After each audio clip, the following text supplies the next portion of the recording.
Assalamualaikum warahmatullahi wabarakatuh. Anak-anak hebat, apa kabar hari ini? Sehat-sehat bukan? Oke, sekarang kita akan lanjutkan pembelajaran kita. Setelah kemarin kita sudah belajar tentang spermatogenesis atau proses terbentuknya sel sperma pada laki-laki. Hari ini kita akan masuk ke oogenesis ya. Kita akan masuk ke oogenesis. Apa itu oogenesis? Sama seperti laki-laki yang kemarin. Oogenesis adalah proses pembentukan sel kelamin perempuan. Nah, prosesnya tidak jauh beda dengan proses spermatogenesis. Kita mulai pada oogonium.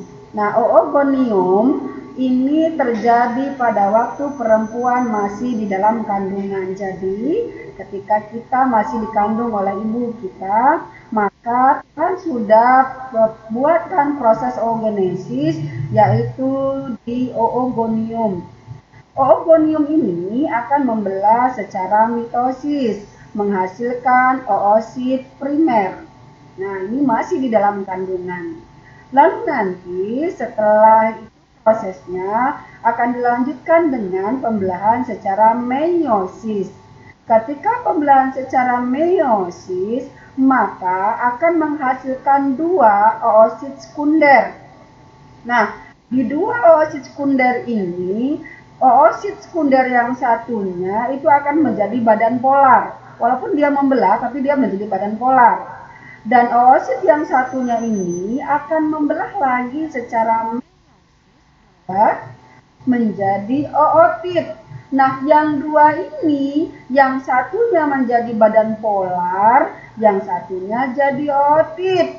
Dan ootit inilah kemudian berkembang menjadi ovum. Ini ulang sekali lagi ya. Jadi oogenesis bermula dari oogonium. Oogonium membelah secara mitosis menjadi oosit primer. Semuanya ini terjadi ketika perempuan masih di dalam kandungan. Lalu, dari oosit primer, dia akan membelah secara meiosis 1, menghasilkan oosit sekunder. Membelah dia menjadi dua, yang satu ini memang membelah, tetapi dia menjadi badan polar. Lalu yang satu ini, di oosit sekunder, akan membelah kembali menjadi ootit. Ootit ada dua juga, satu menjadi badan polar, yang satu menjadi ootit. Paham ya nak? Nah, ootit inilah nanti akan menjadi ovum. Nah, sekarang perhatikan. Oogonium awal mulanya bersifat diploid. Kalau bersifat diploid artinya jumlah selnya, jumlah kromosomnya sebanyak 23 pasang atau 46 kromosom. Ketika dia membelah secara mitosis menjadi oosit primer, tetap jumlahnya 46 kromosom. Tetapi pada saat dia membelah menjadi oosit sekunder, jumlah kromosomnya tidak lagi 46, tetapi sudah menjadi 23. Lalu dari oosit sekunder ke ootit, dia pun akan membelah lagi secara meiosis tetap 23 kromosom. Nah, kemudian ovum artinya mengandung 23 kromosom.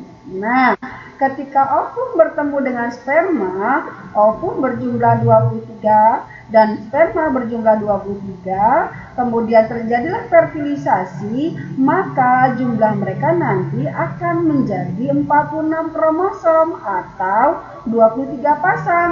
Maka 23 pasang inilah dia nanti menjadi diploid, begitu seterusnya. Cobalah seandainya Tuhan menciptakan spermatogenesis dengan oogenesis atau pada alat reproduksi manusia itu pembelahannya secara mitosis. Kamu bayangkan ibumu misalnya 2N, bapakmu 2N.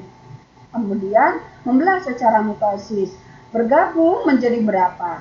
Ibumu hasil spermanya, hasil ovumnya 2N, bapakmu hasil sperma 2N. Kalau bergabung jadi berapa? 4N. Lalu kamu menikah dengan pasanganmu 4N, kamu 4N. Bergabung jadi berapa? 8N. anak cucumu nanti bisa jadi berapa N. Tetapi hebatnya Tuhan, karena oogenesis dengan spermatogenesis atau alat reproduksi pada laki-laki itu pembelahannya secara meiosis, maka walaupun hasil akhirnya 2N, maka membelah kembali nanti masing-masing N. N bertemu lagi dengan N, tetap 2N. Kemudian 2N ini membelah NN, maka nanti hasilnya tetap 2N. Bapakmu N, ibumu N, bergabung menjadi 2N. Lahirlah kamu, laki-laki N, perempuan N, bergabung kembali menjadi 2N. Maka nanti selalu awal mulanya adalah 2N. Paham ya nak? Itulah proses terbentuknya sel kelamin pada perempuan atau ovum. Paham ya? Itulah disebut dengan oogenesis. Oke, yuk perhatikan ini.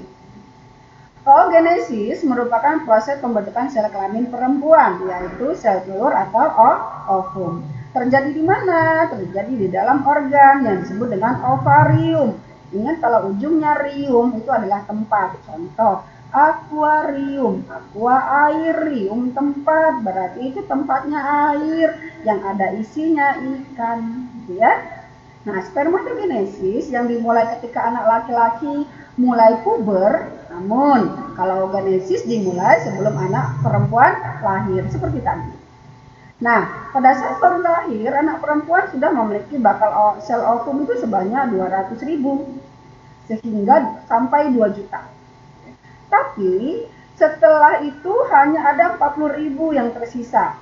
Saat anak perempuan puber, hebatnya Tuhan, hanya ada 400 yang akan matang atau berkembang sempurna. Maka kita bisa hitung. Misal, anak perempuan pertama kali dia pubertas atau menstruasi itu umur 13 tahun. Maka bisa dihitung setelah 1 tahun 12 kali, kalau kita hitung begini, 400 dibagi 12, berarti sekitar 30 tahunan lebih. Gitu ya. Kalau misalnya dia halangan umur 13, kemudian ditambah 33, berarti monoposnya punya kemungkinan 46 tahun. Tetapi perempuan itu kan melahirkan. Sebelum dia melahirkan, dia mengandung. Nah, kalau misalnya dia mengandung 9 bulan atau 10 bulan, berarti proses pematangan sel berhenti atau menstruasi berhenti sebanyak 10 bulan. Maka biasanya rata-rata ibu-ibu monoposnya usianya 46 sampai 50 tahunan, tergantung dari sudah habis atau masih adakannya sel-sel ovum yang ada pada rahim, yang ada pada saluran reproduksinya. Paham ya nak? Nah, jadi pada perempuan dewasa itu akan ada 400 sel ovum yang siap dimatangkan, yang itu terjadi umumnya 1 bulan sekali oleh wanita normal. Oke ya, lanjut. Nih selalu kemana sel ovum itu? Ketika sel ovum itu nanti tidak ada yang membuahi, itulah yang menjadi menstruasi. Tetapi ketika itu berhasil dibuahi, itulah yang menjadi hamil karena terjadi fertilisasi. Gitu ya. Oke, jadi kamu sudah tahu apakah perbedaan antara spermatogenesis dengan oogenesis. Oke, kalau sudah, maka tadi Miss sudah buatkan ini sebenarnya. Jadi tidak perlu Miss jelaskan lagi. Maka coba perhatikan sekarang, ini adalah organ reproduksi pada perempuan. Jadi seperti ini, di dalamnya perempuan itu seperti ini. Nah, ada A, B, C, D, E, F, G, dan seterusnya. Coba sekarang kalian perhatikan gambar ini, lalu kalian isi dengan seksama. Boleh melihat dari internet ataupun dari yang lainnya. Nanti setelah kalian isi, Miss akan jelaskan. Oke nak? Selamat menyelesaikan. Miss akhiri. Assalamualaikum warahmatullahi wabarakatuh.